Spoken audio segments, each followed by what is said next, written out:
नमस्कार। मेरी आज की रचना का शीर्षक है बदलना तो पड़ेगा ही। दादी सुबह सुबह ब्रह्म मुहूर्त में उठ जाती थी। माँ 6-7 बजे के आसपास उठती थी। पत्नी 7-8 बजे तक उठने लगी और अब बहू 8-9 बजे तक उठती है। ज़माना बदल रहा है, हमें भी बदलना तो पड़ेगा ही।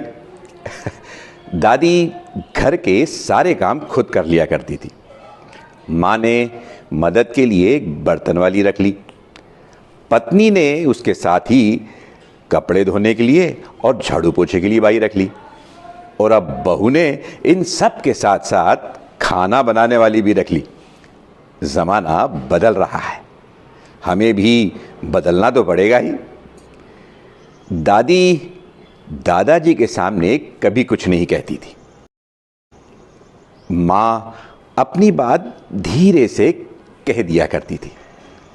पत्नी अपनी बात कहने के लिए कभी कभी बहस भी कर लिया करती थी। और अब बहू अपनी बात मनवाने के लिए बराबरी से टक्कर देती है। ज़माना बदल रहा है, हमें भी बदलना तो पड़ेगा ही। दादी के समय घर में 10-15 लोग हुआ करते थे। माँ के समय घर में 7-8 लोग थे और पत्नी के समय 4-5 लोग थे।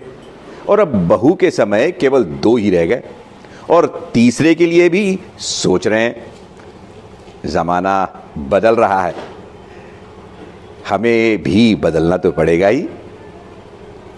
धन्यवाद।